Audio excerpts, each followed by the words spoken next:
Bismillahirrahmanirrahim. Assalamualaikum warahmatullahi wabarakatuh. Baiklah, pada video kali ini di sini saya akan menjelaskan bagaimana sih kondisi bank syariah saat ini dilihat dari sudut pandang akuntansinya. Baiklah, sebelum itu perkenalkan, nama saya Weni Putri Ningsis, jurusan D3 Perbankan Syariah semester 4 kelas B, Fakultas Syariah dan Hukum Universitas Islam Negeri Sultan Syarif Hasim Riau. Baiklah, bagaimana menurut teman-teman tentang kondisi bank syariah saat ini dengan adanya COVID-19 ini? Seperti kita ketahui bahwa saat ini dengan maraknya virus corona atau yang kita kenal dengan COVID-19. COVID-19 ini telah menjadi permasalahan serius hampir di seluruh negara di dunia saat ini.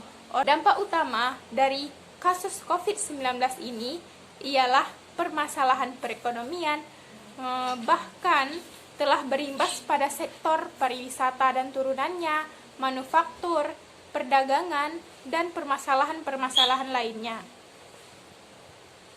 Adapun dampak yang dapat kita lihat dari dunia perbankan dengan adanya virus corona atau kasus COVID-19 ini ialah dalam segi pendapatan perbankan itu sendiri, baik perbankan syariah maupun perbankan konvensional, dalam penyaluran kredit atau pembiayaannya pasti banyak terjadi kredit macet, bahkan akan menyebabkan kerugian pada perbankan itu sendiri. Sebagaimana saya akan mengambil atau akan membuat contoh berdasarkan yang saya pahami, yaitu tentang pembiayaan mudharabah dalam perbankan syariah. Seperti yang kita ketahui bahwa pembiayaan mudharabah ini ialah kerjasama antara sohibul mal dengan mudharib, yang mana keuntungan akan dibagi hasilkan sesuai nisbah kesepakatan antara sohibul mal dengan mudharib, dan kerugian ditanggung oleh si sohibul mal, dengan ketentuan bahwa kerugian itu bukan dikarenakan oleh kelalaian dari si mudharib. Dalam hal ini, pihak sebagai sohibul mal itu ialah pihak perbankan syariah sendiri, sedangkan pihak dari mudharib yaitu dari nasabah. Jadi, di sini pasti akan menjadi kendala. Sebagai contoh kecilnya saja yang saya ambil tadi itu tentang pembiayaan mudharabah. Tentu akan menjadi masalah dalam usaha yang dijalankan oleh si mudharib atau si nasabah, dan tentu juga akan berdampak pada perbankan syariah sendiri. Jadi di sini masih dalam satu produk atau satu transaksi, yaitu pembiayaan mudharabah. Di sini tentu sejumlah bank syariah kemungkinan akan memangkas target pembiayaan tahun ini menjadi lebih komprehensif, sebagaimana PT BNI Syariah misalnya sebelum memasang target pembiayaan yaitu tumbuh 15% sampai 17% untuk tahun ini. Namun, penyebaran virus corona yang telah memukul aktivitas ekonomi membuat bank ini memilih untuk lebih berhati-hati dalam mengelola portofolio pembiayaan existing dan melakukan ekspansi. Bahkan berdasarkan target yang ditargetkan untuk tahun ini tidak sesuai.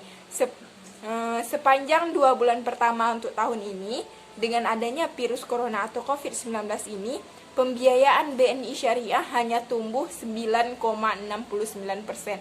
Dan itu tidak sesuai dengan target yang telah ditargetkan oleh PT Bank BNI Syariah sendiri. Begitu juga dengan bank-bank syariah lainnya. Tentu telah tidak sesuai dengan target yang ditargetkan untuk tahun ini dengan adanya COVID-19 ini. Dengan adanya COVID-19 ini atau kasus virus corona pada saat ini, tentu akan menjadi keuntungan bagi, atau tidak semua sektor akan terpuruk.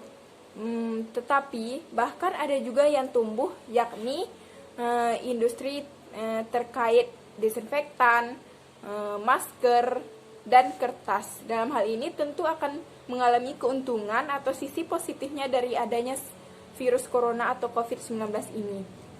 Dampak yang ditanggung oleh dunia perbankan, baik bank syariah maupun bank konvensional, memiliki dampak yang sama, baik dari segi pendapatannya, pembiayaan ataupun pengkreditannya, dan dari segi lainnya.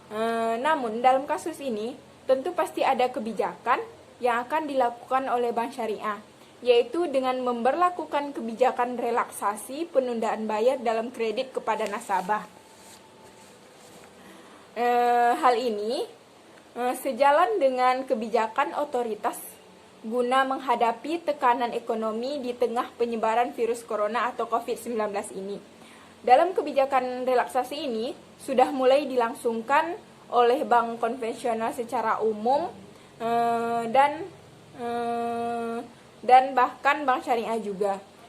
Relaksasinya dilakukan dalam bentuk penundaan pembayaran angsuran atau cicilan, atau pemberian keringanan pembayaran sewa atau margin dengan kurun waktu dan syarat-syarat yang disesuaikan dengan sektor ekonomi, kriteria, dan kondisi nasabah atau debitur.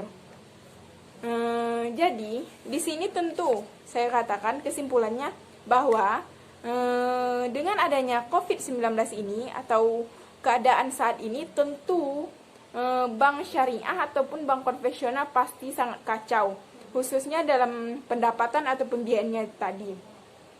Dengan hal ini kita dapat melihatnya dalam laporan keuangan perbankan syariah itu sendiri. Pada laporan laba rugi, kita dapat membandingkan dengan sebelum adanya COVID-19 ini dengan saat adanya COVID-19 ini, dan bahkan setelah tidak adanya COVID-19 ini lagi. Di sini kita dapat melihatnya pada laporan keuangan atau laporan laba rugi. Di sini saya mohon maaf karena saya tidak bisa memperlihatkan laporan keuangan dari salah satu bank syariah, karena berdasarkan laporan keuangan yang saya dapatkan, yang terupdate di webnya masih laporan keuangan sebelum datanya COVID-19. Untuk yang Maret ini, dengan adanya COVID-19 ini belum terupdate. Di sini saya katakan pasti terjadi perubahan atau terjadi dampak atau terjadi kerugian atau bahkan pendapatannya pasti berkurang dengan sebelum adanya COVID-19 ini. Jadi di sini saya dapat simpulkan bahwa dengan adanya COVID-19 ini, kondisi perbankan syariah atau bank konvensional di sini dikatakan sangat kacau. Mungkin itu saja. Lebih dan kurang saya mohon maaf. Assalamualaikum warahmatullahi wabarakatuh.